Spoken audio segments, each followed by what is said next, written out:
Hey everyone, so here I am just to discuss a little bit more everything that's going on with the George Floyd pandemic, stuff that's happening here. So and again, sharing stories of people and everything. So yesterday I shared a video from one of the people that I know that performs. And so I just wanted to come on and say I'm going to be sharing a little bit more of his stuff in particular, but also that even yesterday when I was out and we had to meet to record that video, his friends had told him not to come out, right? Not to go out, and not because of the pandemic, but because of all of everything that was happening with the George Floyd stuff, and then also the protests that were happening. So his own friends told him, and he is a person of color, told him not to go out. So I want to make it clear here that not all people of color are protesting. Not all people of color are involved in everything that's happening. I'm trying to begin to move people away from these stereotypes, okay? This is why I'm coming on here and saying this, because you can't really stereotype one group of people or one type of person or one this or one that, right? So I'm coming out here to give this platform and this voice for different groups to begin again to foster communication growth and to help people to find a new way forward, a new way to communicate with each other, and a new way to approach each other, to really bring the I can't find the word for it, I'm sorry guys, bring the tension of all of the situation down, decrease the presence of violence that's in it, the conflict that's in it, that caused it, is in it, all of it, and help us to begin to focus on really what's also present here. So where the George Floyd case should not have happened, you know, like I've said in my previous video, we still are, it shouldn't have happened, period. But at the same time, it shouldn't have happened in the middle of a pandemic, okay? So we're still going through all of these other issues in relation to a pandemic. And now we've added on top of that these other major issues that were already somewhat present in society, but they've kind of flared up. So we're looking to decrease that. And so here I am. And so I wanted to make it clear that, and I'm speaking here in New York, and I know in other places too, that not all people of color and not all marginalized people are participating in these protests, okay? And even people who are in these communities are saying, do not go out. Do not go out and participate in this. Do not be involved in this. Not that the person that I recorded last night, their song, How to Spell Mark, he wasn't, going to actively protest. He was literally coming to meet me to record. And people knew that. And so they just said, don't go out, because they were afraid of what would happen if he went out, given the situation and the heightened everything right now.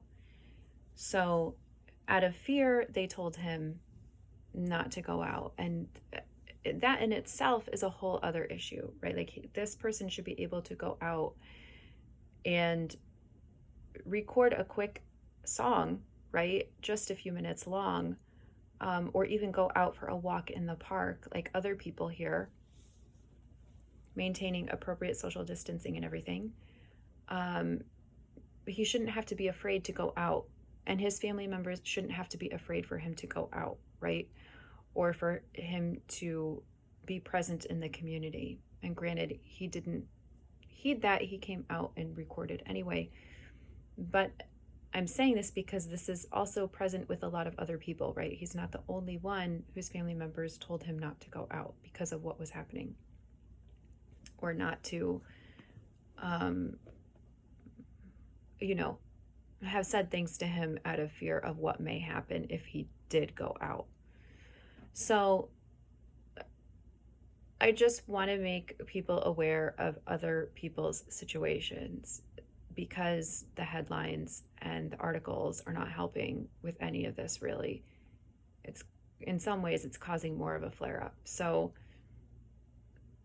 and like I've said before, although it's okay to protest and it's okay to stand up for your rights, and we've said this so many times, even throughout this pandemic, you know this, there comes a point where we are still in the middle of um, trying to overcome a major world crisis right now, too.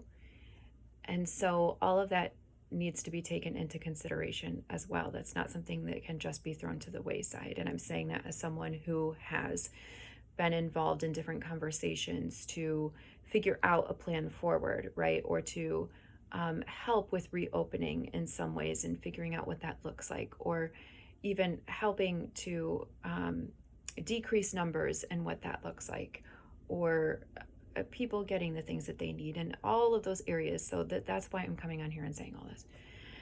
So with that being said, I know here tonight in Manhattan at least, but I think maybe in all the 5 boroughs, there is now a curfew tonight, which wasn't in place before, but there is now.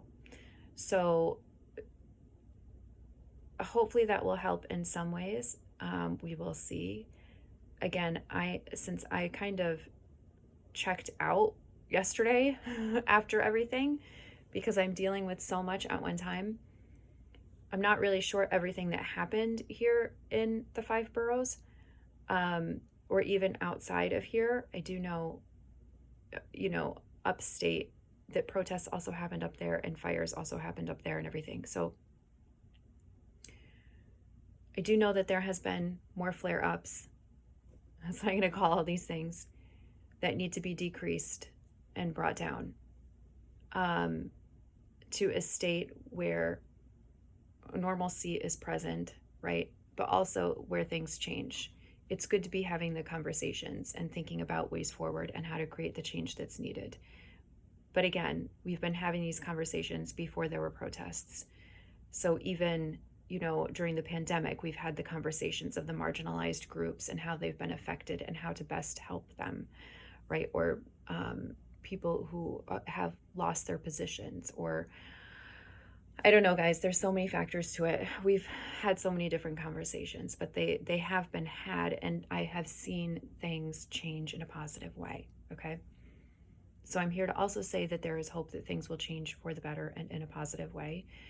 And some of those cases, that I just mentioned, they didn't need protests to have the change happen, right? So even after things were said about certain groups or certain communities not having the food that they needed, food was brought into those communities, right?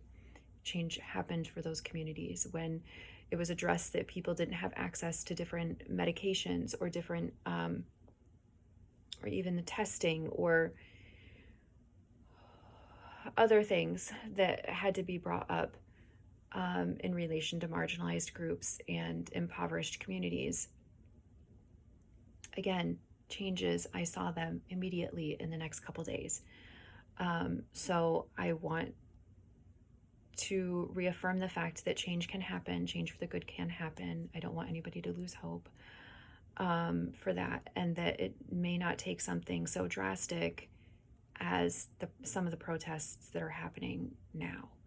Although at the same time, like I said in my previous video, we do understand why those are happening and to the extreme that they are happening too, because this is a lot deeper than just a pandemic or just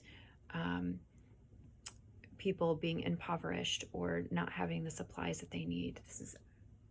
This was a physical lash out to people in the community. So in relation to George Floyd, and then the other cases also that I've already presented over the last few days.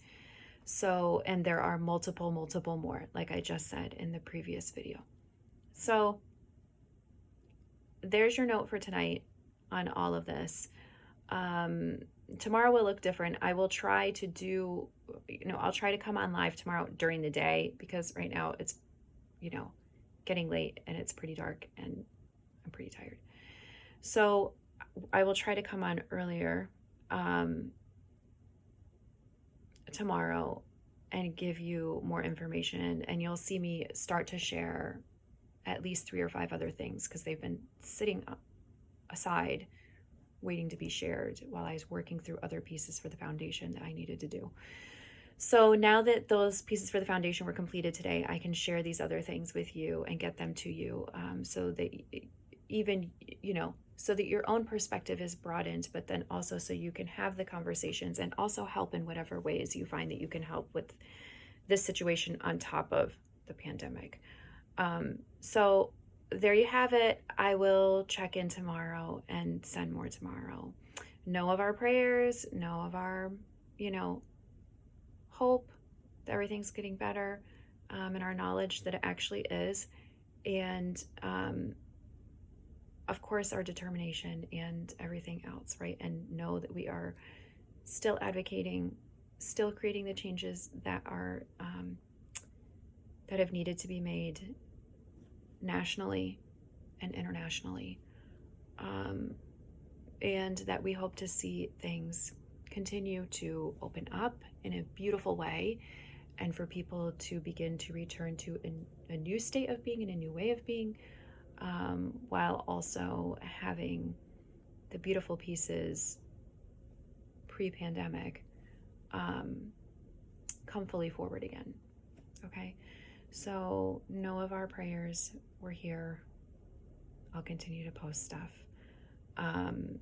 and share what I can to help you, but also to help everyone through this additional trauma on top of a trauma.